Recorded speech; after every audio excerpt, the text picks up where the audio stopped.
Sean todos ustedes bienvenidos a este nuevo acto de la Real Academia de San Romualdo, en el que vamos a oír una conferencia acerca de una notable y específica aplicación del GPS. GPS que los que hemos vivido la entrada en vigor, la entrada en funcionamiento del sistema, pues nos hemos dado cuenta de lo que ha significado para, en mi caso, para la situación de un punto en cualquier lugar con exactitud, en cualquier lugar del universo, digo de la Tierra. Y sin embargo, pues han proliferado muchísimas más aplicaciones y de esto pues nos enteraremos hoy en la conferencia de hoy. Tiene la palabra la ilustrísima señora doña Adelaida Bordés Benítez para la lectura del acta.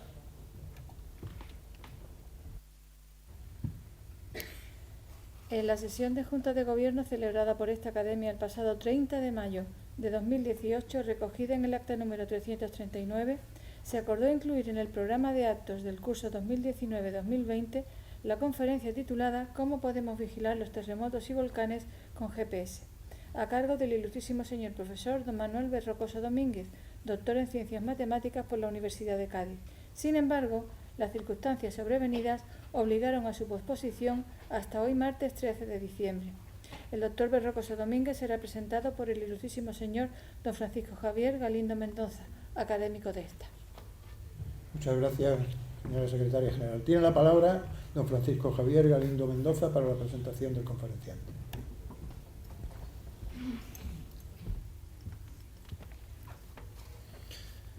Excelentísimo señor presidente, con la venia. Excelentísimas e ilustrísimas autoridades civiles y militares, ilustrísimos compañeros académicos, señoras y señores que habitualmente nos acompañáis en nuestras sesiones de la Academia. Buenas tardes. El 19 de septiembre de 2021, pasadas las 2 de la tarde hora UTC, fuimos testigos del inicio de una erupción volcánica en la isla de La Palma, en una zona conocida como Cabeza de Vaca, tras una intensa actividad tanto sísmica como de deformación detectada desde 8 días atrás.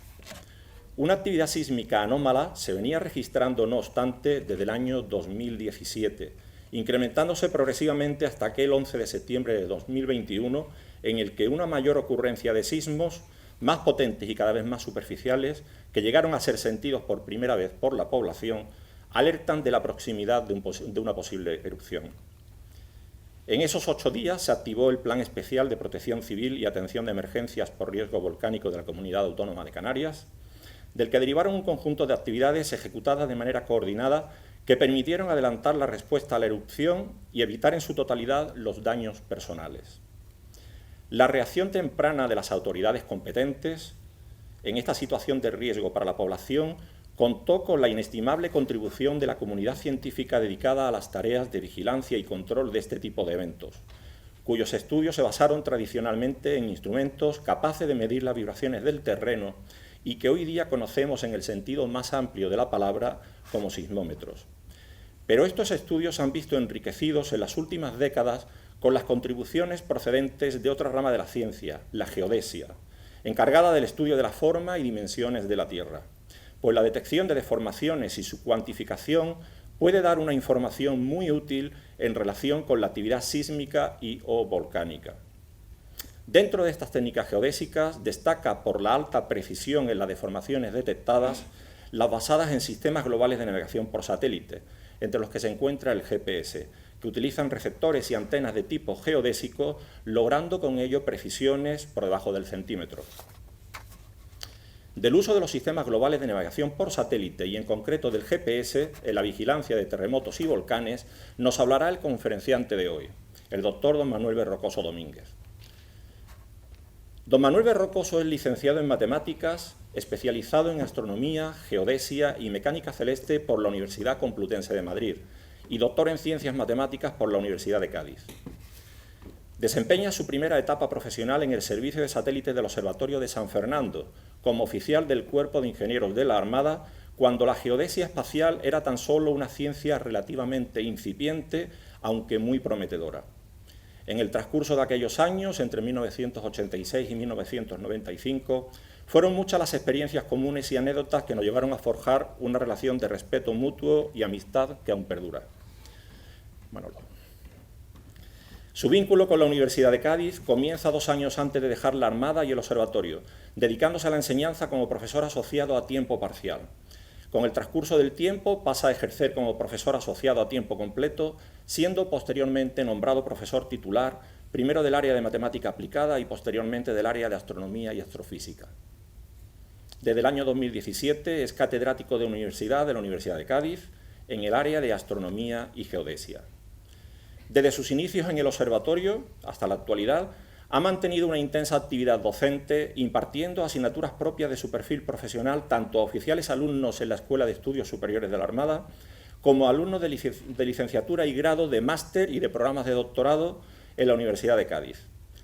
Cabe asimismo hacer mención en el ámbito de la docencia a la labor de tutorización desempeñada sobre alumnos, colaboradores, alumnos en prácticas en empresas, alumnos pertenecientes a programas de cooperación internacional o la labor de dirección de trabajo de fin de carrera y grado, de fin de máster y de trabajo de investigación para la obtención de diplomas de estudios avanzados, que han culminado con la dirección de hasta 10 tesis doctorales en el campo de la geodesia espacial y sus aplicaciones. En la actualidad imparte las asignaturas de astronomía y geodesia y de satélites artificiales y geomática en el grado de matemáticas de la Facultad de Ciencias de la Universidad de Cádiz. En cuanto a su actividad investigadora, además de haber sido responsable de las observaciones geodésicas GPS en diversas campañas de observación nacionales e internacionales, cabe reseñar su participación en la puesta en marcha de los primeros equipos GPS geodésicos que llegaron a España para las primeras campañas científicas españolas en la Antártida a partir del invierno austral de 1987-1988, interviniendo presencialmente en 11 de ellas desde la campaña 89-90. Durante estas campañas fue responsable del diseño y establecimiento de redes geodésicas con capacidades geodinámicas en la Antártida y más concretamente en Isla Decepción. Su actividad científica posterior va a permanecer muy vinculada al entorno antártico, pues continuó tomando parte activa en labores investigadoras hasta completar 19 campañas. En el año 2005 diseña y establece, junto a su grupo de investigación, la Red Andaluza de Posicionamiento, con la que se ha definido un marco geodésico de referencia único y estable para toda Andalucía que permite obtener un posicionamiento de alta precisión en todo el territorio andaluz. La transferencia del conocimiento y experiencia adquiridos en la Antártida a la crisis sismovolcánica ocurrida en Tenerife en el año 2004 o al proceso volcánico en la Isla del Hierro entre los años 2011 y 2014, le permitió contribuir en el diseño y desarrollo de la red de seguimiento geodésico en la zona, estableciendo valiosos pronósticos en tiempo cuasi real y modelos de peligrosidad. Más recientemente, este conocimiento ha sido transferido a otras regiones con riesgo volcánico en Nicaragua y México. Su labor investigadora ha quedado materializada en alrededor de 50 publicaciones entre capítulos de libros y artículos, la mayor parte de estos últimos difundidos en publicaciones científicas indexadas de acuerdo con un índice de calidad relativo. De estos, más de la mitad están incluidos en el primer cuartil, con casi todos los restantes incluidos en el segundo cuartil. Ha trabajado asimismo en una quincena de proyectos de investigación, siendo investigador principal en 7 de ellos, y ha sido investigador responsable de 3 contratos. Para finalizar, no quisiera dejar de citar su participación en comisiones asesoras y grupos de trabajo nacionales dedicados a geodesia y geofísica, o su pertenencia a diversas sociedades científicas, entre las que se encuentra la Asociación Internacional de Vulcanología y Química del Interior de la Tierra, la Sociedad Española de Astronomía o la Real Sociedad Matemática Española. Sin más, doy la palabra al doctor Berrocoso, que pronunciará la conferencia titulada ¿Cómo podemos vigilar los terremotos y los volcanes con GPS?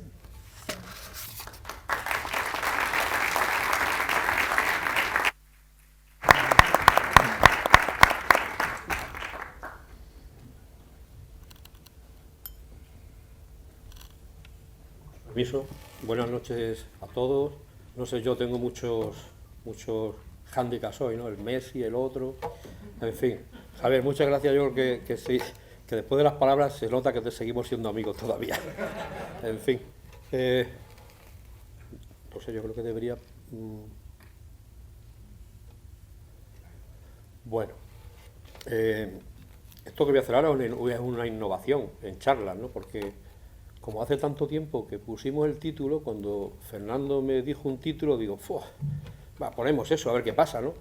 Y por medio ha llegado La Palma, ha llegado no sé qué, en fin, y tenemos cómo podemos vigilar los volcanes y los terremotos con GPS. Entonces voy a hacer una primera transparencia sobre el título, porque me quedé pensando, digo, me lo título puesto, ¿no? A ver qué pasa aquí con esto de cómo podemos, porque de entrada si decimos cómo podemos, significa que podemos. Lo que nos estamos preguntando es el cómo, y eso ya de entrada ya tiene su miga, ¿no? Después, ¿cómo podemos vigilar? El concepto de vigilancia es un concepto un poquito de aquella manera, ¿no? El concepto de vigilancia va asociado directamente al tiempo real. Yo quiero vigilar algo desde el punto de vista de la peligrosidad y tiene que llevar por medio un tiempo real. Y eso lleva también su intríngulis. Terremotos y volcanes, ¿es lo mismo? Pues no es lo mismo. Están íntimamente relacionados, pero realmente las técnicas y los métodos que se utilizan para una u otra cosa van a ser muy, muy, muy diferentes. Entonces, lógicamente, también digo, aquí también me columpia un poquito, pero bueno, a ver cómo salimos de este atolladero. Y con GPS, solo con GPS, vamos a ver que no solamente GPS, y sobre todo, uno de mis objetivos de esta charla es que sepamos que por muy bien que nos vendan el GPS o cualquier otra técnica o cualquier otro método, lo fundamental y lo importante es saber sus carencias, porque eso es lo que te permite poder utilizarlo correctamente, porque si decimos que todo es milimétrico y todo es así, al final tenemos ciertos problemas. Entonces, desde este punto de vista, me centraré en el estudio de la deformación como indicador de la actividad geodinámica. ¿Qué aporta la geodesia? Pues la geodesia aporta el estudio de la deformación superficial. Como superficial, que es lo que observamos en la superficie de la Tierra, pero que se genera debajo, se genera debajo de la Tierra. Seguimiento y vigilancia, también haré hincapié en ello para cuando se hable de seguimiento y vigilancia se tenga más o menos claro. Esto es un concepto que habitualmente procede de la traducción del monitoring inglés, en que todo es monitoring, y tanto seguimiento como vigilancia. Nosotros creo que tenemos la capacidad de poder distinguir claramente entre lo que es seguimiento y lo que es vigilancia. Lo que he comentado hace un ratito, procesos geodinámicos, tectónicos y o volcánicos, en el sentido de que un volcán siempre va a estar inmerso en un proceso tectónico, que está en una placa tectónica, con lo cual, para estudiar el volcanismo es necesario aislar la deformación volcánica. De la deformación volcánica hay que quitar la deformación tectónica a la cual está sometido, ¿no? Y luego los métodos y técnicas geodésicas que se utilizan. ¿Lo estoy dando bien? ¿O allí? Ahora. Esto lo he puesto así como para que se vea lo listo que soy, ¿no? Que ya la ha mencionado Javier. Digo, voy a poner un dibujillo que se vea un poquito ahí, que hacemos cosas de estas, de fórmulas y tal. En realidad, cuando nosotros hablamos de geodesia, lo vinculamos, la deformación que se produce como consecuencia de un terremoto o un volcán, es consecuencia de un esfuerzo y una deformación que se produce, pero nosotros no estamos midiendo eso, nosotros estamos midiendo desplazamientos. Nosotros con geodesia lo que medimos son desplazamientos. Entonces, a partir de los estudios, de las modificaciones de los sólidos rígidos, nosotros podemos, creo que teníamos aquí también, bueno, podemos enlazar la deformación con el desplazamiento y viceversa. A partir del desplazamiento podemos ver y estudiar qué deformación ha producido esa acción. ¿Cómo se determinan los desplazamientos en la superficie terrestre? Que es lo que nos va a proporcionar directamente la geodesia. Bueno, pues la geodesia es la que va a proporcionar la respuesta. Vamos a ver cómo. Pues, en principio, estableciendo asignando coordenadas absolutas a puntos sobre la superficie de la Tierra. ¿Puntos de cualquier manera? No. Tienen que ser puntos llamados vértices o marcas que tengan connotaciones geodinámicas más que geodésicas. Es decir, que si yo observo hoy, mañana vuelvo a observar, he cambiado el equipo, cuando le vuelva a poner, me asegure que le he puesto en el mismo sitio, porque si no, no me vale de nada que el GPS en unas ciertas condiciones me garantice precisión milimétrica, porque no me vale para nada, o sea, no la voy a tener. Entonces, tienen que ser no solamente vértices geodésicos, que es el concepto clásico y habitual de la geodesia, sino que tienen que tener unas connotaciones un poquito más exigentes, ¿no? Entonces, el cálculo de la variación temporal de esas coordenadas absolutas es lo que me va a dar pues, los desplazamientos con respecto al tiempo, es decir, la velocidad. Algunas cuestiones importantes a la hora de establecer las redes geodésicas, bajo este punto de vista. diseño y establecimiento con características geodinámicas, que lo acabo de comentar, y después elección apropiada de métodos y técnicas. Luego comentaré, hablaré de la Antártida, obviamente, eso toca, eso es obligatorio. Entonces, comentaré un poco cómo hemos ido evolucionando. Cuando empezamos en la Antártida con el almirante Catalán hace ya muchos años, recuerdo que los primeros GPS que llegaron a España eran precisamente para las campañas antárticas. Los que han estado allí, Juanma recuerda que eran unas cajas enormes, que había que llevarlas para todos lados y que además consumían baterías por un tubo, ¿no? Entonces, hemos ido aprendiendo, a la parte de la tecnología, hemos ido aprendiendo no solamente manejando nuevas tecnologías, sino aprendiendo técnicas y desarrollando nuevos métodos que pudiéramos utilizar el GPS no solamente para la geodesia, sino también para la geodinámica. En cualquier caso, la necesidad de establecimiento de sistemas y marcos de referencia, como comentó antes Javier, la red Andalucía, la red andaluza de posicionamiento, constituye el marco de referencia para geodinámica también, pero fundamentalmente para ingeniería. Después también veremos un poco la diferencia entre las cosas que se hacen, ¿no? Tanto de geodesia clásica como geodesia espacial. Realmente, cuando hablamos de aplicar la geodesia de la respuesta, cuando hablamos de aplicar la geodesia para responder a las cuestiones que estamos hablando, no nos estamos refiriendo directamente a la geodesia clásica. Hasta que no llegan el mundo de los satélites artificiales, no era posible todo esto que estamos hablando. Porque para todo el mundo, casi todo el mundo, sube por ahí por la montaña o por la costa y ve los vértices geodésicos, que son monolitos, que tú vas dando coordenadas a partir de observaciones astronómicas. En eso el observatorio fue fundamental cuando se estableció la red geodésica española. Se observó el azimut de Gibraltar, procedía desde Potsdam, y al final de las cadenas de triángulo el observatorio fue el que dio validez a todos los errores que se venían cometiendo como proceso de observación. Entonces, la geodesia clásica no daba respuesta a eso, no había capacidad para movernos directamente a hacer observaciones simultáneas entre continentes, salvo en algunas ocasiones. Pero en cuanto a la geodesia clásica, ¿qué se podía aplicar? Nivelación geométrica, muy costosa, mucho tiempo, muy precisa. Nivelación geométrica, nivelación geodésica, más rápida, menos precisión. Distanciometría, que también se sigue utilizando, inclinómetros lineales, medida gravimétrica y hasta niveles del mar. Por ejemplo, esto es decepción, ahí estamos haciendo nivelación geométrica. Cuando empezamos a hacer la vigilancia en decepción hace ya años, en el principio de los 2000, los GPS todavía no estábamos capacitados para manejarlos en tiempo real. No es que no estuviéramos capacitados, sino que ellos no estaban capacitados para proporcionarnos la información en tiempo real suficiente que se necesita para vigilancia. Entonces, lo primero fue hacer una red de nivelación con marcas geodésicas. Esto es también en el Teide. Luego haré un par de comentarios del Teide. Aquello es el Teide, pues también es la técnica que te da la información más rápida y menos procesamiento. Te da la distancia y la vas evaluando y te lo va dando, ¿no? Pero claro, eso depende de la meteorología, depende de la distancia y depende de muchas otras cosas más. Esto es en el Popo, también una estación electrónica. También eso en bastantes volcanes sigue habiendo y bueno, y tiene su utilidad. Nosotros lo seguimos utilizando en la Antártida para tener medidas rápidas entre dos. Claro, hay que elegir muy bien los puntos que quieren medir. Si realmente eliges un punto donde no tiene deformación, pues no vas a ver nada. O sea, tienes que hacer estudios previos para ver dónde está todo esto. Técnicas geodésicas espaciales, lo que hemos comentado. El sistema GPS, bueno, primero era el sistema GPS, luego ya se empezó a llamar GNSS y ahora, bueno, cuando empecé a utilizar GLONASS, cuando la absorbió las empresas americanas la red de satélites soviéticos, Galileo, a pesar de todo el retraso que sometieron el Reino Unido a la Unión Europea para que no se lanzara, y después el Virú chino, que lo han lanzado en nada. Importante de esto, ahí tenemos las precisiones que te garantizan. Esto está sacado de la publicidad de los equipos, de la publicidad de los cacharros. Nosotros los matemáticos decimos cacharros, los físicos dicen instrumentos y tal, nosotros decimos cacharros. La publicidad que te dan los cacharros estos, y claro, eso es cierto siempre y cuando tú, las observaciones que te dé, hagas unos tratamientos suficientemente precisos y suficientemente rigurosos y suficientemente adecuados para tener eso, que no siempre se tiene y no todo el mundo está capacitado para tener esas precisiones. aparte de esto que acabo de comentar, es importante ver que la precisión en el posicionamiento horizontal es el doble mejor que la precisión en el posicionamiento vertical.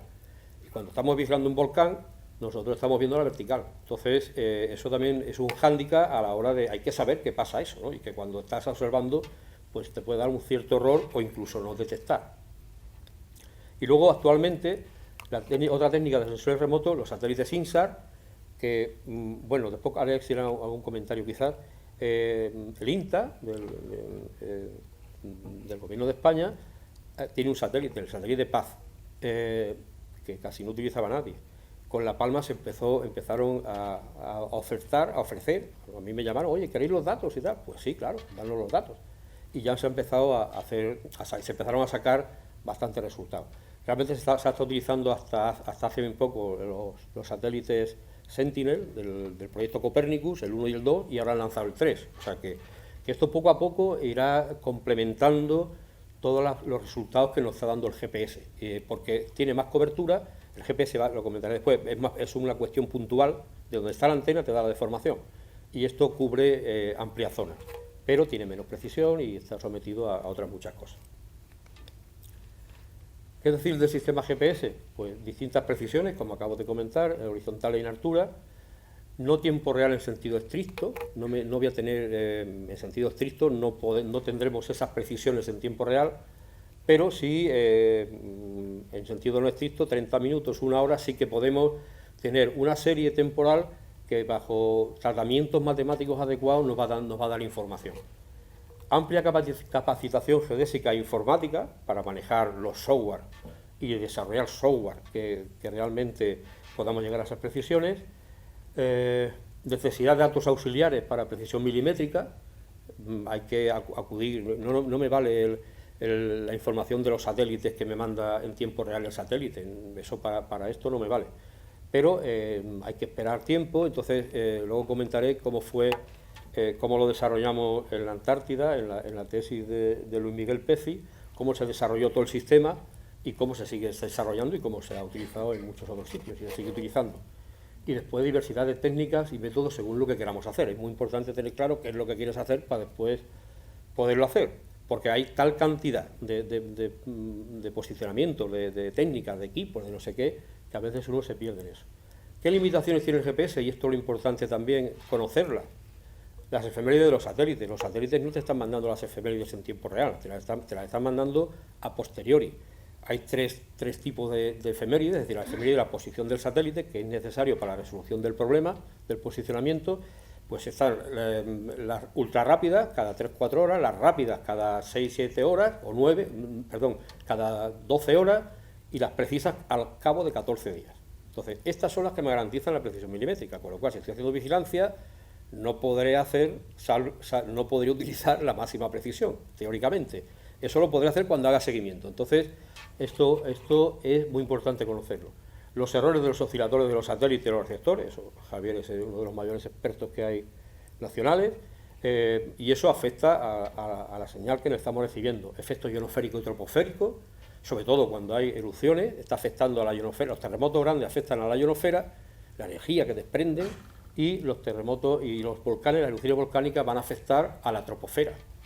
Corrección del centro de fase de la antena. Si queremos hablar de milímetros, tenemos que tener todas esas consideraciones como muy claras. Pérdida de ciclo, si estamos en una ciudad o estamos en una zona arbolada, pues esto va a ser, pérdida de ciclo es cada vez que se pierde la señal, se recupera, etcétera. Bueno, y una serie más que por no alargarnos, ¿no? Entonces, todas estas limitaciones son necesarias conocerlas, aparte después de lo que parece un poco menos riguroso, que es cuando vas a montarla y cuando vas a decidir dónde pongo el equipo, dónde pongo mi estación, que eso es fundamental. Nosotros, por ejemplo, cuando llegamos a la conclusión que cuando empezamos a hacer la transferencia de los conocimientos que habíamos tenido en la Antártida, que habíamos ido consiguiendo en la Antártida, a la primer susto que hubo, que fue en el 2005 con la crisis del Teide, que eso asusta, la crisis del Teide asusta, pues no había nada, en Tenerife no había nada, o sea que empezamos a montar las redes en Tenerife. Entonces, claro, estábamos acostumbrados a la Antártida, que tú ponías un receptor, baterías y tal, y nadie se llevaba nada. Entonces, nuestra sorpresa fue que cuando empezamos a montar equipo en Tenerife, pues el vandalismo en Tenerife, México, Nicaragua, en Cádiz, en cualquier sitio, uno ve una batería con un equipo y si está a su mano se la lleva. Entonces empezamos a montar los equipos, las estaciones en los ayuntamientos, en las azoteas, sabiendo que no era el sitio más óptimo de montarlo, ¿no? Cuanto más pegado esté a la tierra, mejor, no tiene oscilaciones del edificio y tal. Pero nosotros siempre tenemos el concepto de vigilancia, ¿no? Porque en Decepción hemos tenido esa mentalidad. Entonces, es preferible tener, cuando estás haciendo vigilancia, es preferible tener un dato regular a no tener datos, de repente. Cuando estás haciendo la vigilancia, resulta que no tienes datos. Y hay una crisis y te empiezan a pedir responsabilidades y resulta que no tienes datos. Entonces, eso parece algo muy obvio, pero no lo es tanto. Lo pongo aquí como curiosidad un poco para que veáis los 3 modelos más clásicos de posicionamiento con GPS. El superior es el que comentaba antes el presidente, que es el de navegación, el que todo el mundo conoce como GPS, el que tenemos en los coches, que tenemos en todos sitios, es el modelo de navegación. 3 satélites para dar un posicionamiento, 3 incógnitas, cuantas más observaciones resolvemos.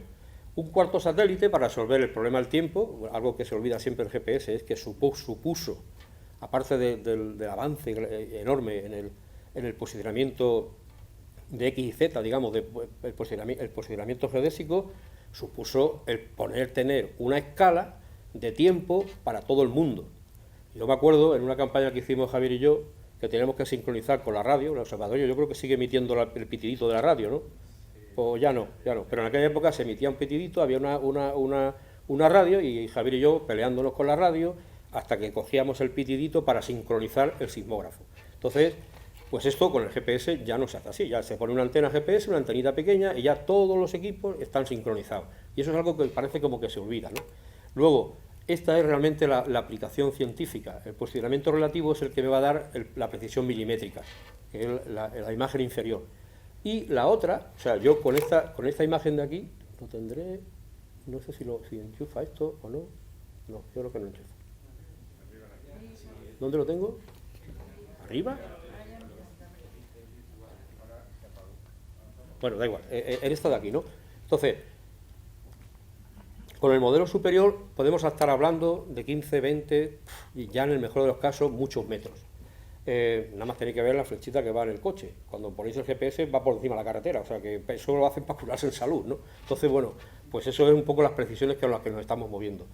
En esta otra imagen de aquí estamos haciendo posicionamiento relativo y ese posicionamiento relativo hecho en condiciones bien, todo bien, pues me garantiza precisión milimétrica, con lo cual esto fue lo que supuso el gran salto para la aplicación geodésica a la geodinámica, porque yo puedo ver el movimiento de las placas tectónicas que se miden a razón de 1 centímetro por año o incluso en algunos sitios menos. Yo con esto sí que puedo ya detectarlo, si no antes no podía hacerlo. Entonces son métodos más complejos. Realmente el GPS se diseñó para la navegación, o sea, no hay otra historia, se diseñó para aquello, el modelo inicial. ¿Qué pasó? Pues que en una tesis doctoral, aprovechando las metodologías de los sistemas Doppler anteriores de las redes Transit, Remondi, en su tesis doctoral, aplica esas técnicas al GPS y resulta que salen unas precisiones milimétricas no en tiempo real. Aquello de arriba es en tiempo real, pero esto no es en tiempo real. Con lo cual, a efectos del gobierno americano les daba igual, porque, total, qué más da que tenga precisión después de 14 días, ¿no? Si esto realmente se diseñó a efecto de aquello que nos acordamos todos de la guerra de la galaxia de Ronald Reagan, o sea que todo eso estaba relacionado. Entonces, bueno, pues se dejó, incluso vino bien para mantenimiento del sistema, venta de equipos. Yo me acuerdo que los primeros equipos del observatorio costaron un dineral, una cosa increíble, ¿no? Pero eran los primeros que venían.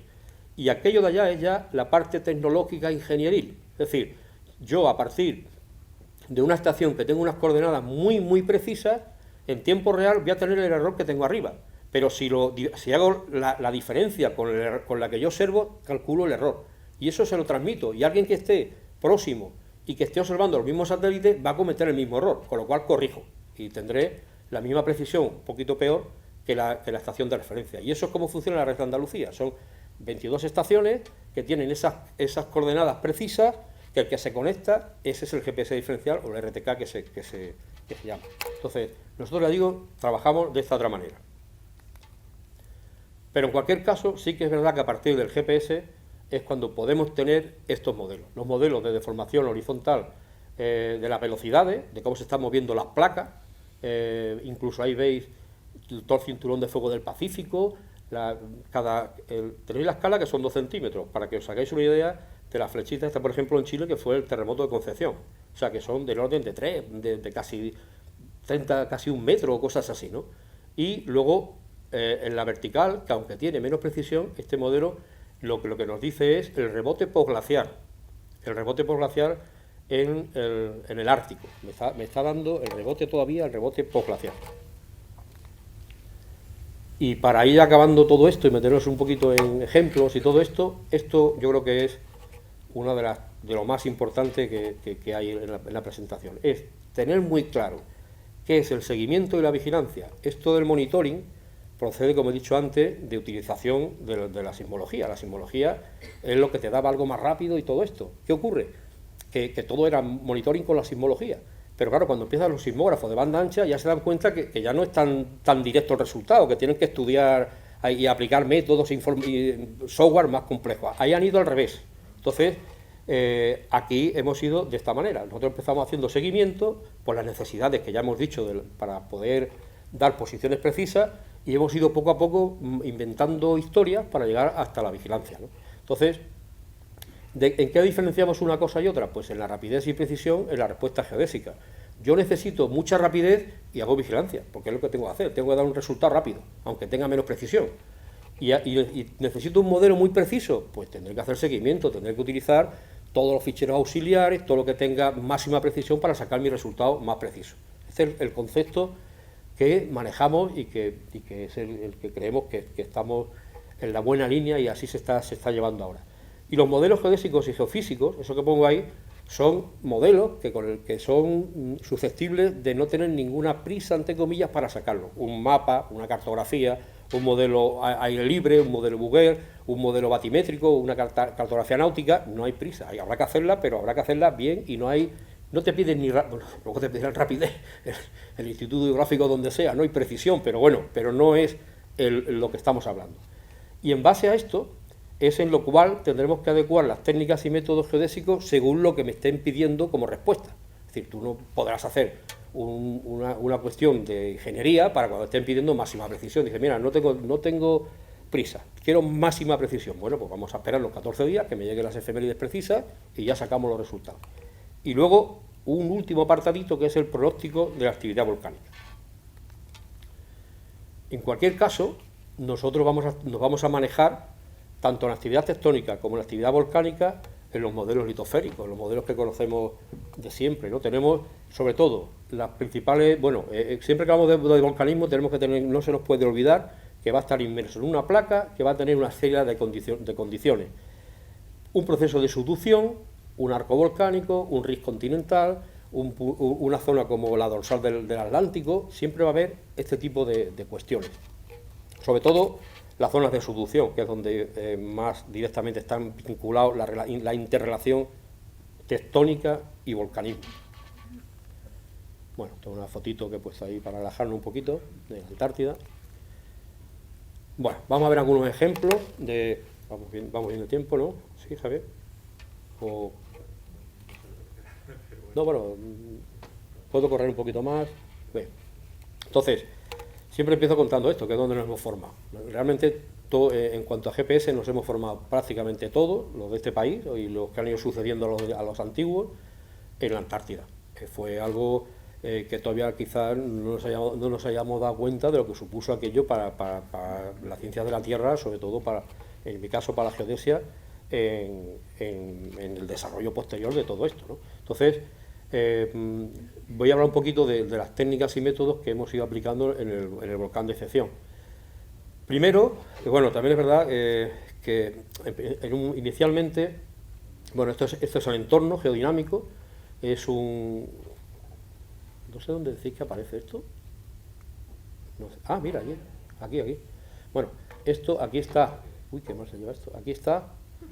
aquí es donde está la zona de trabajo de la Antártida española, toda esta zona aquí, la península Antártida y las islas Shetland del Sur. Aquí hay un rift de expansión y esto es una zona de subducción. Entonces, en esta zona por X causa, lo que fuera. El caso es que ahí, por decisión del almirante, por decisión del ministerio, ahí fue donde se empezó a trabajar.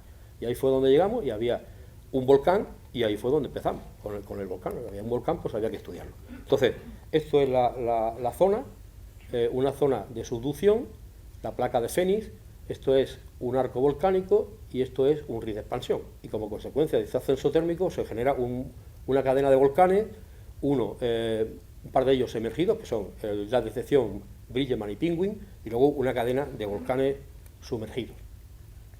Y esto es la isla de decepción. Entonces, teníamos una actividad, una isla volcánicamente activa, que el último proceso eruptivo fue el 67, 1967, 69 y 70. Había tres bases, perdón, en el 70, la base británica, la base chilena y la base argentina, y luego esta erupción, este proceso eruptivo destruyó la base chilena, aquí está destruida, y luego no sé si tengo alguna de la base, no lo tengo, pero también destruyó, esto para atrás es aquí, también destruyó la base británica. Cuando llegó a España estaba solamente la base argentina y además estaba prácticamente sin ocupar y sin nada, se había abandonado prácticamente a partir de 1970. Entonces aquí se instaló un refugio, al principio era un refugio, era una caseta que construyó el observatorio, la gente del observatorio, y con el tiempo, pues aquello ya es una gran base. La otra base se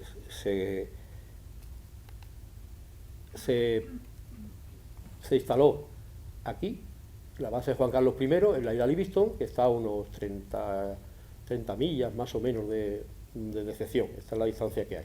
Y el entorno de trabajo pues era esta zona, la zona de las islas del sur y la península antártica. Inicialmente no había una programación como muy establecida, sino que el barco iba y se hacía todo lo que se podía. Hasta que ya se creó a nivel ministerial, se creó el Plan Nacional Antártico y ya se empezaron los proyectos, etcétera, etcétera, etcétera. Entonces esto es la red, como dije antes, la red hay que estudiar la tectónica de la zona antes de meternos al volcanismo. Entonces esta es la red tectónica. Con el tiempo, fuimos instalando este tipo de tornillos. Fijaos aquí un tornillo que con una tuerca que cuando enroscas la antena siempre va a ir a ese sitio, con lo cual no hay ningún problema. Y nos permite ponerlo en cualquier circunstancia. Esto está medido en laboratorio. Esto está medido y sabemos lo que mide al milímetro, con lo cual eso por esa parte no tenemos ningún tipo de problema. Con lo cual estas estaciones, pues son todas estas de aquí, nos permitían hacer un desarrollo muy rápido de una estación, de un vértice geodésico. Este es el primer modelo, bueno, un modelo que sacamos.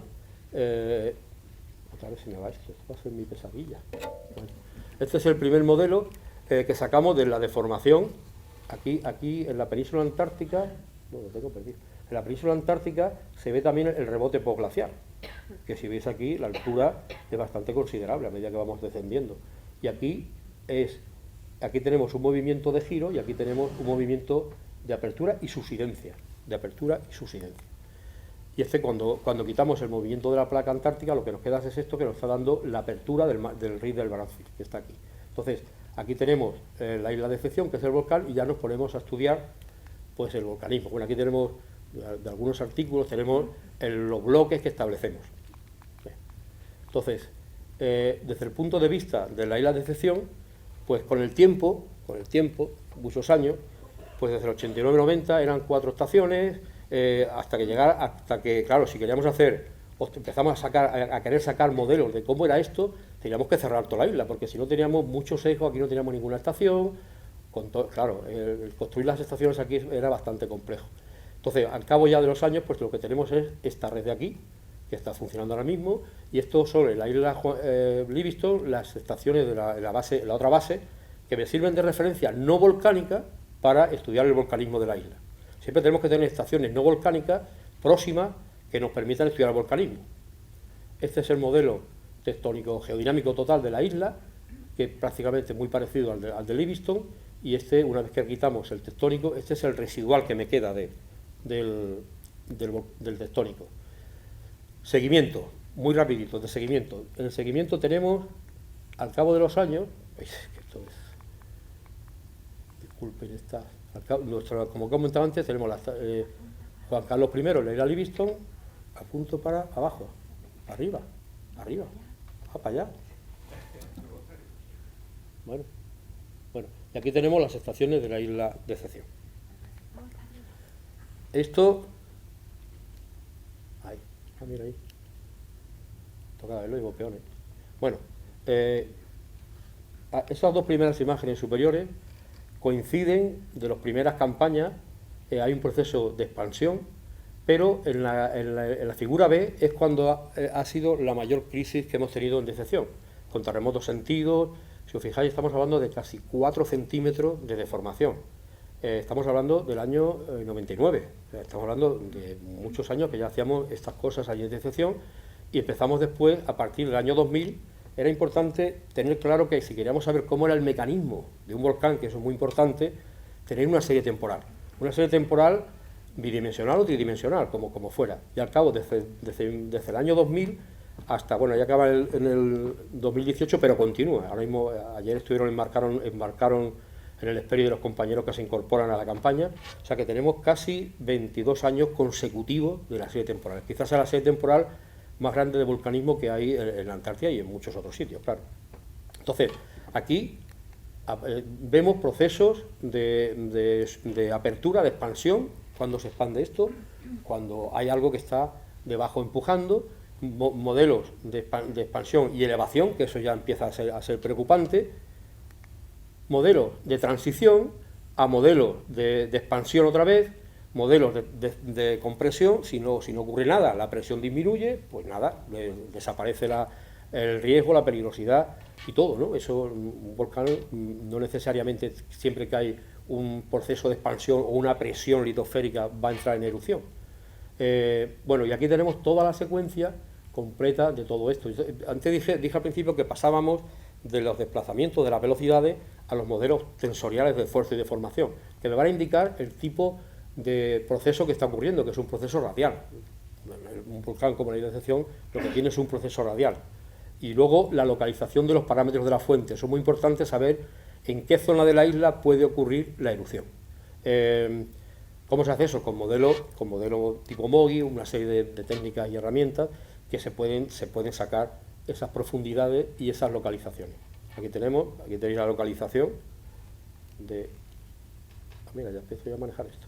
Aquí tenemos la localización de la campaña 92 al 2000, y esto es del 2014 al 2015, que está ahí en esa zona. Como veis, aquí ya nos damos cuenta, hace ya tanto tiempo, de que prácticamente prolongando los vectores me va a dar la zona donde va a estar la deformación, lógicamente, donde está empujando abajo, salvo que haya algunas discontinuidades en la corteza, va a ser prácticamente la prolongación de los vectores, ¿no?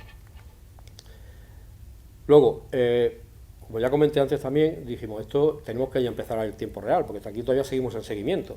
Entonces, ideamos el tener 3 vértices, uno en la base, en el nivel de Castilla, otro en otra zona, Fumarolas y Péndulo, que son las zonas más activas, en tiempo real.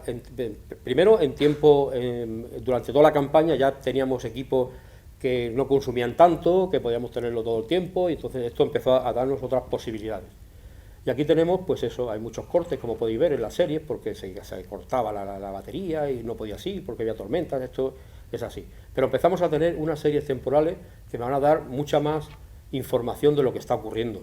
Esto es una dilatación, simplemente un concepto matemático muy simple, que a partir del área que me va definiendo las 3 líneas, pues voy sacando si eso se amplía o si eso disminuye, o si eso encoge, ¿no? Y aquí tenemos, bueno, aquí seguimos viendo lo mismo, ¿no? Entonces, fijaos que esto es, tenemos un poquito de ruido, porque tenemos un poquito de ruido, no hay que decir que no, pero porque estamos en tiempo real, ¿vale? Entonces, esto tenemos que hacer tratamientos matemáticos tipo Weyles o Kalman o ARIMA o ARMA, que vamos disminuyendo en todo lo posible el ruido, de manera que si aquí acaba esta campaña, a la campaña siguiente está aquí, pues eso se va a corresponder, se va a corresponder con este de aquí. Hay una especie, un salto aquí, ¿veis? Este salto, luego hacemos el seguimiento y sale concuerda con que hay una expansión y una elevación. Entonces, viendo lo que pasa en tiempo real, como ya empezamos a conocer el mecanismo, pues ya podemos empezar a pronosticar y a decir qué está pasando en las islas de excepción. Y ya pasamos directamente a la vigilancia. Inicialmente ya he dicho que lo que hacíamos era con geodesia clásica, no había otra. Y establecimos un montón de redes, de líneas, que luego nos valió para el GPS. Entonces, esto era como lo hacíamos, ¿no? con este tipo de cositas, este tipo de ahí, y a partir de ahí cuando ya tuvimos el GPS, lo empezamos a transformar en GPS. Esto fue la primera deformación vertical con geodesia clásica, y luego ya empezamos el sistema DSI, que Luis Mil estará acordándose totalmente, ¿no? Entonces, bueno, con los tres puntos que teníamos ya, dimos el siguiente paso, que era tenerlos en tiempo real. Con un sistema Wi-Fi empezamos a mandar, eso costó bastante por el tema de consumo, en fin, de las comunicaciones, de todo eso, pero al final se consiguió. Y bueno, ahí tenemos procesos de expansión, compresión y procesos de transición. Esto es la serie temporal desde el 2008, que se empezó a poner entre una estación y entre otras la misma estación de la base y la otra parte de la isla que tiene más actividad. Aquí vemos cómo va evolucionando. Esto está sin filtrar para que se vea realmente el ruido, pero en la densidad se ve también cómo va evolucionando el volcán, ¿no? Esta sería esta serie, y aquella otra sería aquella otra serie de allá.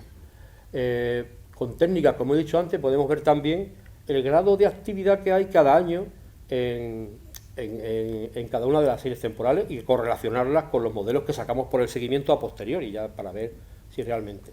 Y si nos fijamos, que este va a ser el paso que dimos para ver el pronóstico allí en la Antártida. Se acaba la campaña en marzo y tú no sabes qué va a pasar cuando llegues en diciembre. Entonces era muy importante saber qué podía pasar. Es decir, oye, que el año que viene cuando lleguemos, ¿cómo va a estar la isla? Bueno, pues esto, fijaos, me está dando una disminución en la distancia entre una estación de referencia de la base y la otra, lo cual significa que el año siguiente, posiblemente, con mucha probabilidad, estaríamos en un proceso de compresión, que después llegábamos y se comprobaba.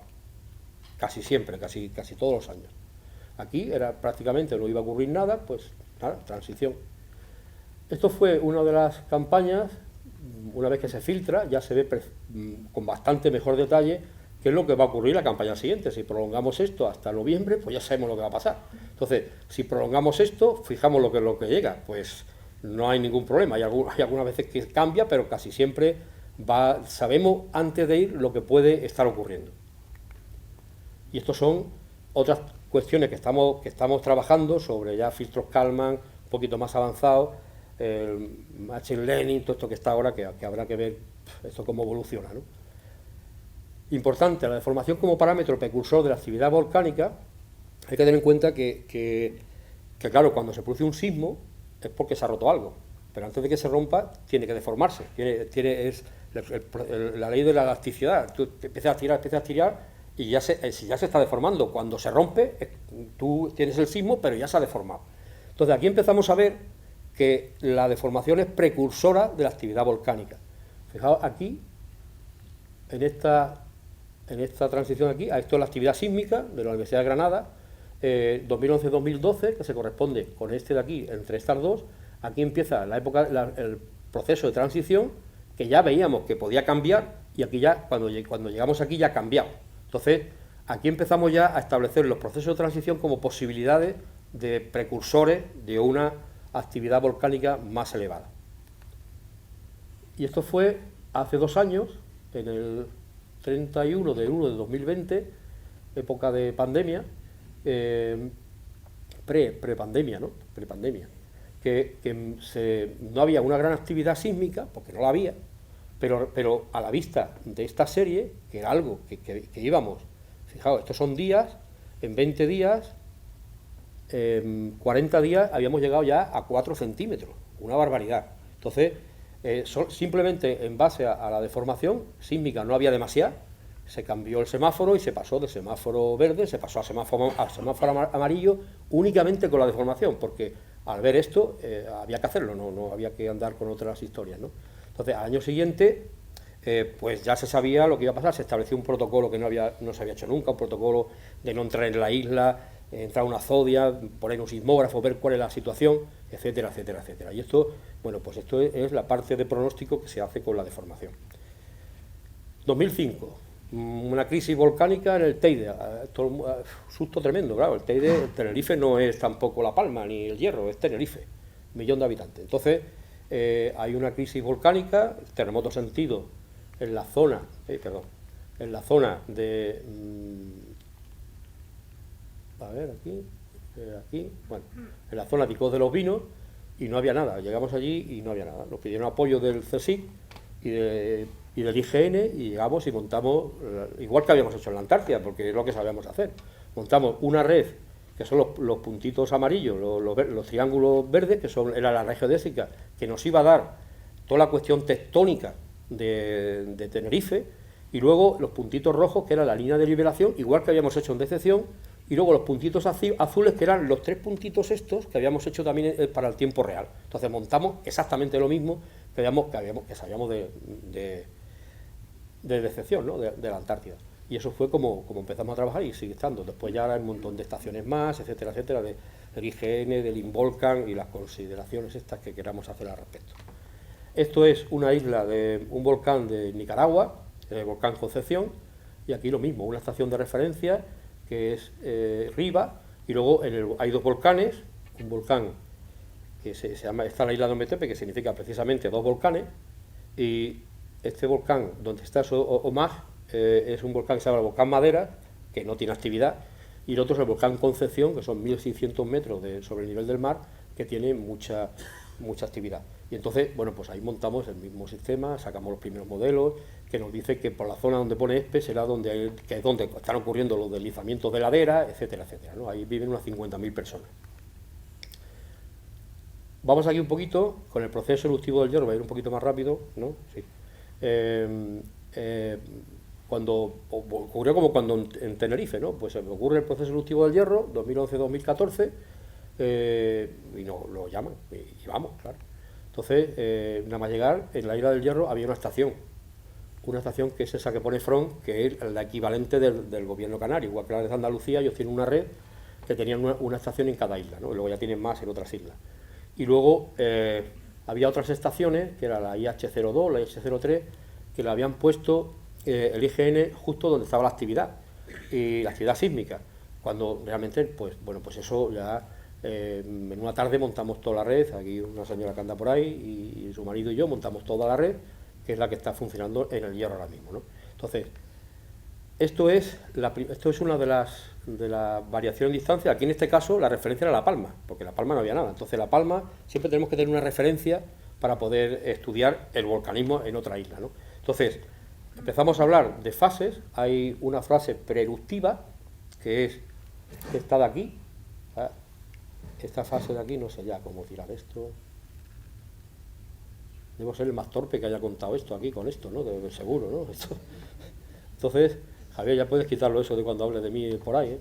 Entonces, esto es la fase preeruptiva, no hay nada, no hay ninguna deformación. Esto me está dando la variación en distancia entre La Palma y el Hierro. Aquí empieza a disminuir la distancia, que significa que La Palma está quieta, el Hierro se está abriendo, pues se está acercando la estación hacia La Palma.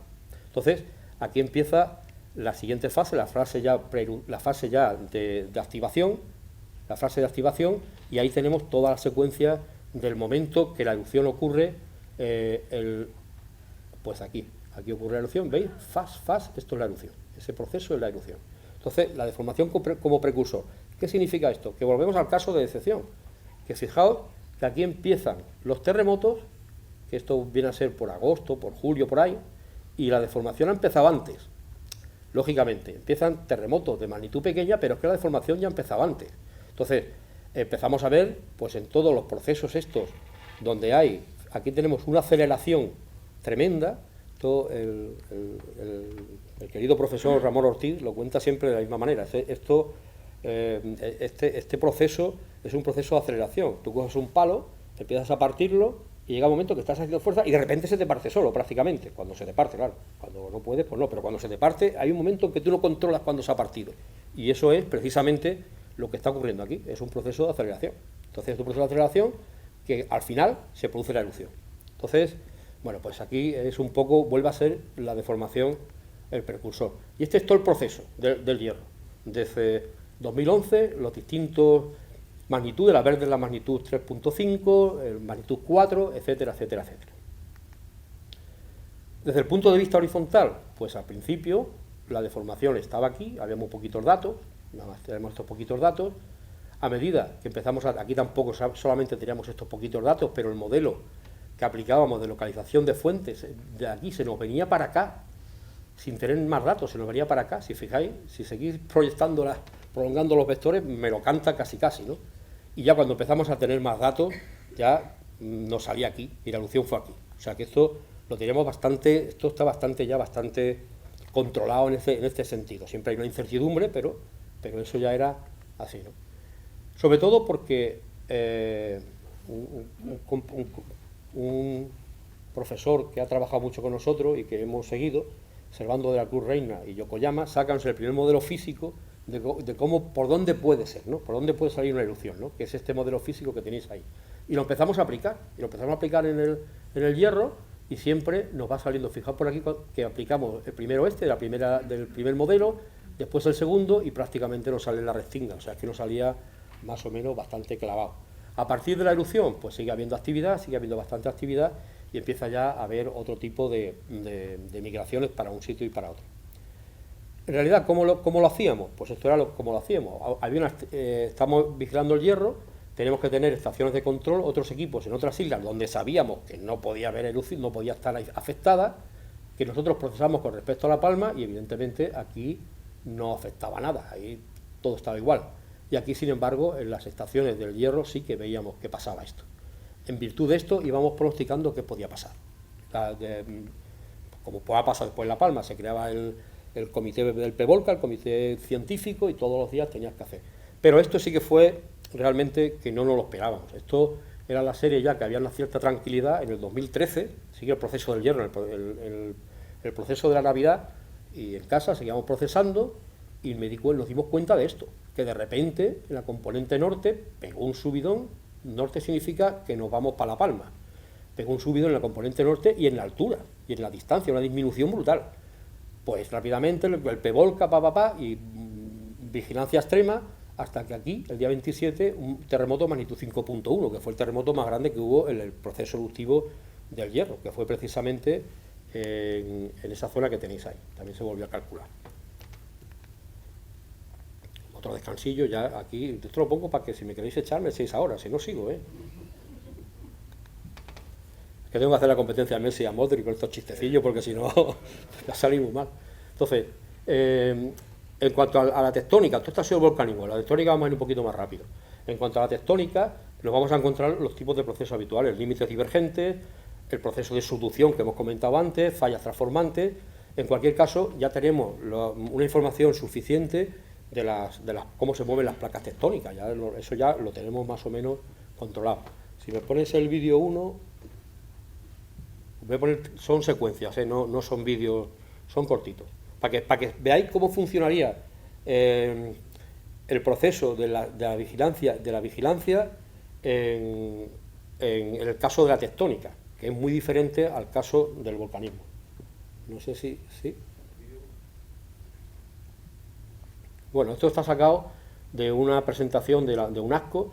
Fijaos, la subducción, ahí hay un bloque de acreción que es por lo que se produce el terremoto. Eso está, la placa que está entrando se encuentra con eso, y fijaos el GPS lo que está haciendo. Está empujando más rápido que lo que tendría que ir en el sentido tectónico.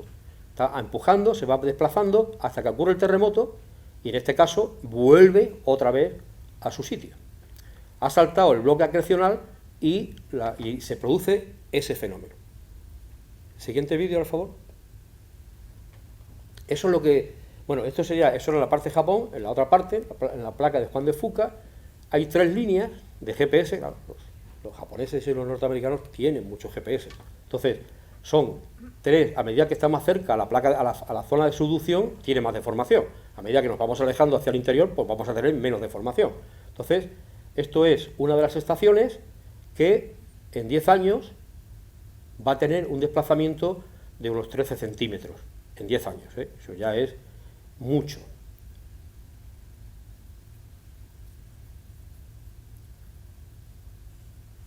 Va subiendo, entonces se sigue observando con GPS en máxima precisión. Esto no es vigilancia, esto es seguimiento, máxima precisión.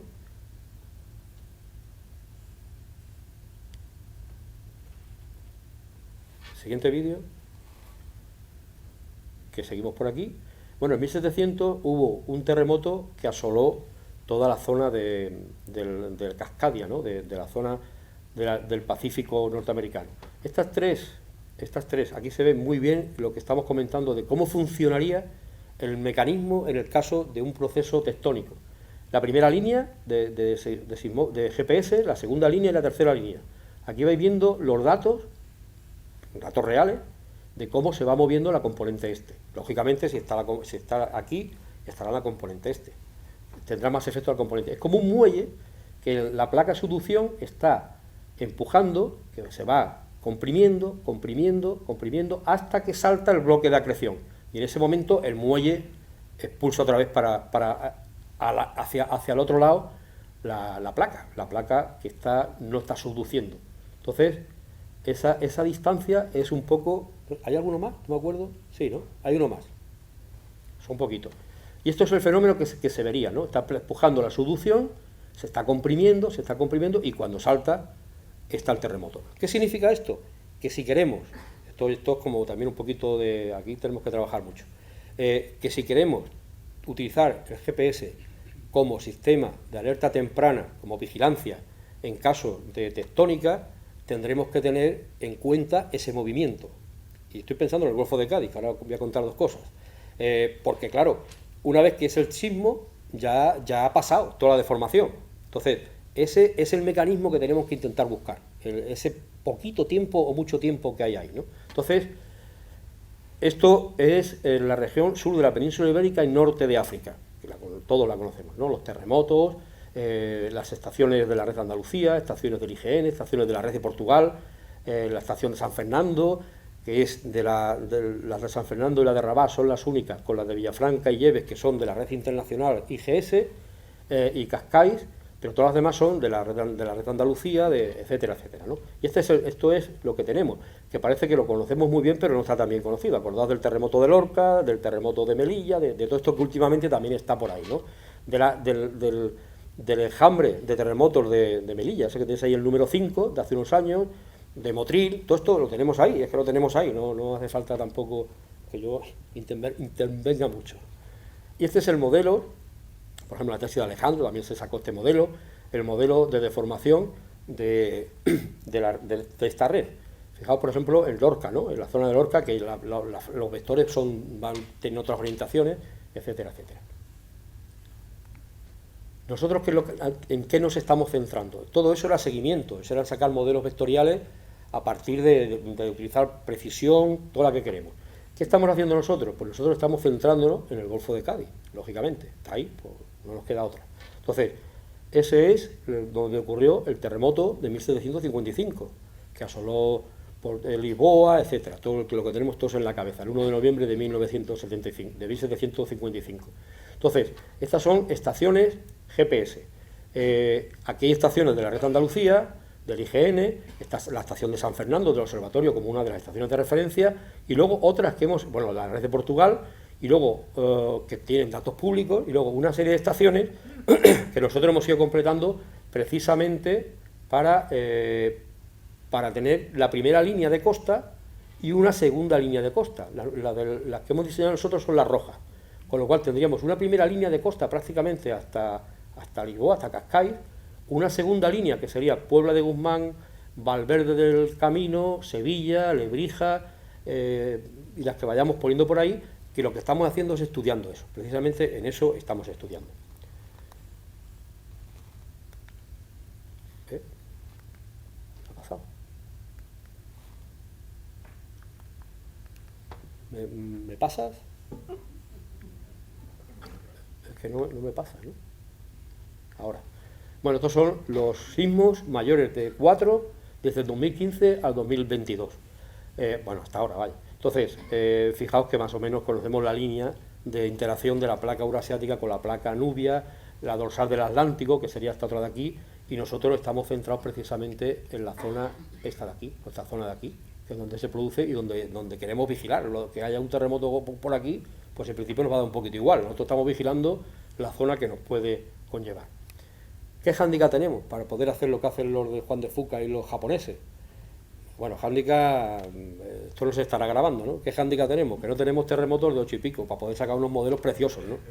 Pero claro, tenemos los que tenemos y con eso tenemos que jugar y pensar que puede haberlos, porque puede, el de 1755 fue de 6 y pico, casi 7, 8, en el 1969 uno también de 6 y pico, 8, y eso ya son cosas serias, ¿no?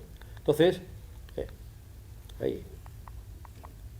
Estos son de este año, estos son los que estamos estudiando. Estamos estudiando pues, los cambios este año superiores entre 4 y 4,8, que ya hemos visto que hay 3 o 4 que nos pueden dar bastante información. Estas son las estaciones que estamos manejando y tenemos una estación fundamental en Doñana, en la estación biológica de Doñana del CSIC. Tenemos una estación prácticamente multiparamétrica con todo este tipo de cacharros, que son GPS, estación meteorológica, que no es nuestra, como bien sabe Jesús Quijano, que es porque la nuestra está en avería, vamos, ya sabe que esta nuestra está en avería, estas son de AEMET, bueno, tenemos un trinómetro y ahí vamos poniendo cosas, ¿no? Vamos poniendo muchas cosas. Pero nuestro dato fundamental es el GPS. Entonces, bueno, aquí tenemos nuestro GPS, un foso que hemos creado con un montón de cacharritos ahí, etcétera, ¿no? Pero hemos empezado a estudiar ya algunos de estos terremotos. O sea, estamos estudiando precisamente este de aquí, ese que está marcado, que es el que ocurrió el día 1 de enero de este año, el día 1 de enero del 2022, que fue un terremoto de 4.4. Que habitualmente eso pasa inadvertido a la gente, ¿no? A la gente pero sí, 1.4, que ya es un terremoto que si estuviera aquí al lado en tierra le sentiríamos bastante. Entonces, estos son los datos que estamos sacando, esas gráficas me las ha dado esta mañana nuestro amigo y querido compañero Jorge Gárate, que es precisamente la estación GPS. Esto es la estación GPS, en cinemático, en observaciones cada segundo. Entonces, si os fijáis, el terremoto fue a las 21 por ahí, ¿no? Y ocurre, esta es la tendencia que trae habitualmente la componente norte, y ahí ocurre el terremoto. Entonces, lo que queremos investigar es precisamente estas cosas que pasan aquí, porque luego ya se recupera y ya vuelve otra vez a su nivel. Y eso en la componente norte y en la componente este. Claro, va a tener más influencia la componente, bueno, en este caso no, porque está prácticamente en noreste. La dirección está en noreste con respecto a la estación. Estamos estudiando todas las estaciones que tenemos por allí, las nuestras y las públicas, iremos haciendo este tipo de cosas para ver si realmente podemos aplicarlo.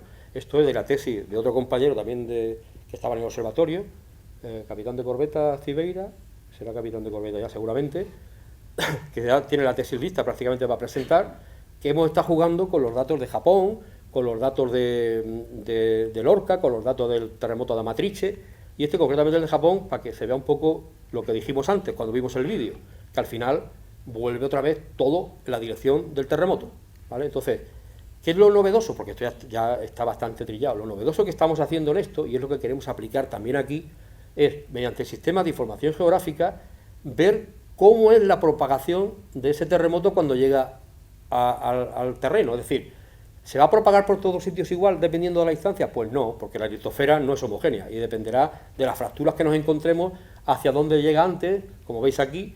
Fijaos, por ejemplo, aquí en el tiempo de llegada, que aquí hay un punto que es sensible, que es una anomalía y que habrá que ver. Eso es lo que queremos hacer en el caso de Andalucía, de Andalucía no, del Golfo de Cádiz, y ver qué estaciones son las más susceptibles de poder estudiar a la hora de establecer alerta temprana, que es lo que estamos preocupados. Porque no te vale para hacer vigilancia, así como para seguimiento, cuanto más estaciones tengas, mucho mejor. Para hacer vigilancia, cuantas menos estaciones más significativas tengas, mejor, porque la información te la va a proceder, tienes que dar una respuesta muy rápida, y no puedes decir, espérate que me mire las otras estaciones, que tengo 40 estaciones para medir. Entonces, lo que queremos hacer con esto, igual que tenemos esto aquí, pues está recientemente publicado, perdón, es aplicar esto, pero a la zona que tenemos del Golfo de Cádiz, y ver cuál es la zona más sensible según donde se produzca el terremoto. Es verdad que tenemos terremotitos de 4 y pico, 5, 6, pero bueno, esto no lo diré muy alto, pero bueno, lo que tenemos.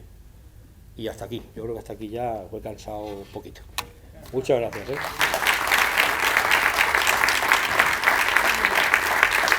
Cualquier pregunta que queráis hacer o algo.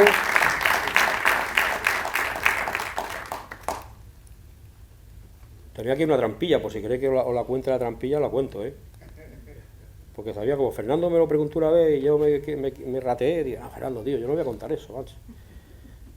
¿Lo tengo o no lo tengo? No lo sé. ¿Me puedes pasar? Como diga que aquí, la ilusión de la isla de La Palma. Que tan complejo y complicado ha sido esto, ¿no? Entonces, bueno, después de la experiencia del hierro, esto si no lo grabas casi que mejor, O sea, porque después de la experiencia del hierro, el Instituto Geográfico Nacional es responsable de la vigilancia sísmica y volcánica en España, y en Canarias hay otra institución, a ver cómo mido yo aquí, hay otra institución que es el INVOLCAN.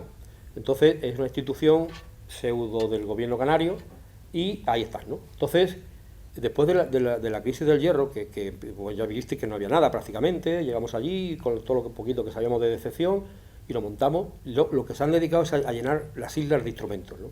De cacharros. Y fijaos todos los instrumentos que hay en La Palma, que había antes de la erupción en La Palma. Esto era lo que había antes de la erupción. Entonces, hay sísmica, pues podéis contar todas las que... Esto solamente el IGN, El INVOLCAN lo tiene duplicado. O sea, sísmica, pues podéis contar. Geoquímica, GPS, inclinómetro, estaciones totales, gravimetría, magnetómetros, cámaras web, mareógrafos.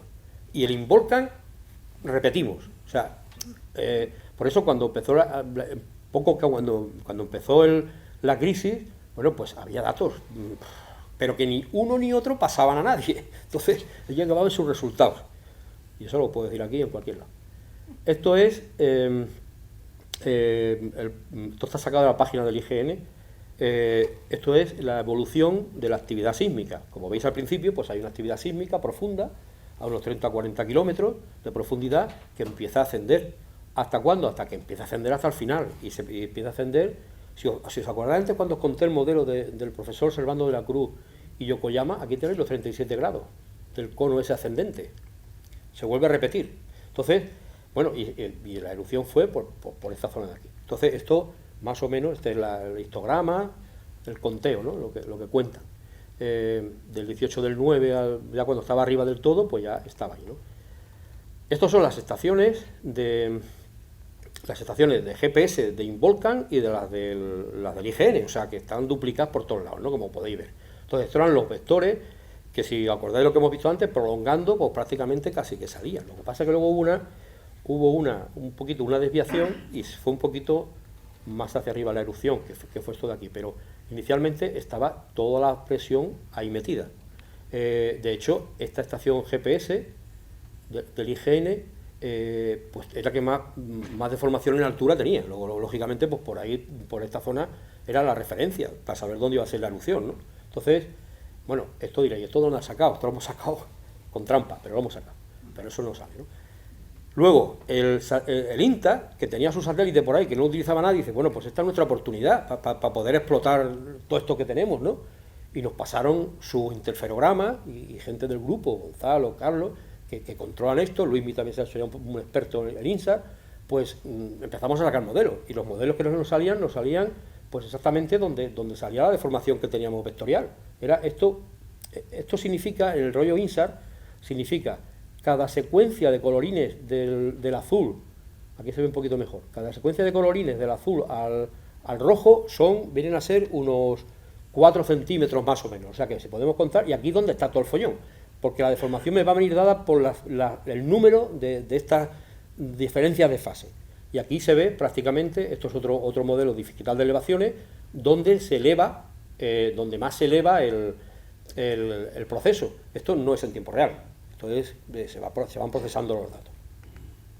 Y esto es otra cosa que hizo otro compañero, Carlos Bielsa, que es, a partir de esos datos, hacer un modelo, pero con más detalle, es decir, más detalle, que es el máximo alcanzado unos 19 centímetros, que es una barbaridad. Entonces estaba todo por aquí. Luego la erupción se desplazó un poquito, pero eso entra dentro del cono del modelo de Servando de la Cruz. Entonces esto me lo dijo Fernando en su momento, y digo, mira Fernando, yo creo que yo no estaba allí, ya te contaré algún día lo que hemos estado haciendo, pero Bueno, pues yo creo que ya sí que lo que tenía que contar ya hoy, ¿no? Bueno, muchas gracias.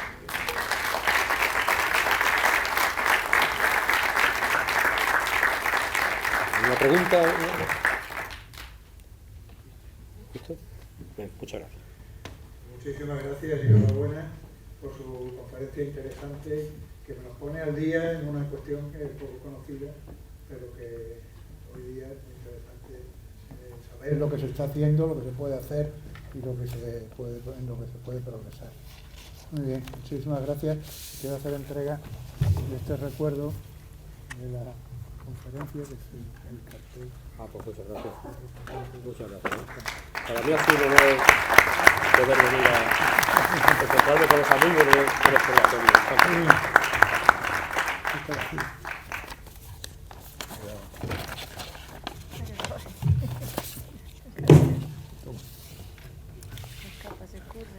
Muy bien. Quiero agradecer la presencia de las autoridades y de todos ustedes a esta conferencia y les anuncio el próximo acto de la Academia, que va a ser el pregón de la Navidad en su 27ª edición, que se celebrará, como siempre, en colaboración con el excelentísimo Ayuntamiento y que tendrá lugar el sábado día 17 a las 19:30 horas en el Real Teatro de las Cortes. El pregón será ofrecido por nuestro compañero académico, el ilustrísimo señor don Miguel Cruz Giraldez, y a continuación tendrá lugar el concierto navideño a cargo de la Banda Sinfónica de San Fernando y el Coro de Arte Vocal. Como ya saben ustedes y es habitual, para tener un control del aforo del teatro es necesaria la presentación de la correspondiente ticket de entrada, que podrá recogerse en el antiguo Museo Municipal de Calle Real 63 el jueves y el viernes a partir de las 11. Incluso en el mismo teatro, el mismo sábado, habrá entradas, supongo yo que habrá suficiente. De manera que están todos ustedes invitados. Así que muchísimas gracias por su presencia y hasta la próxima. Muchas gracias.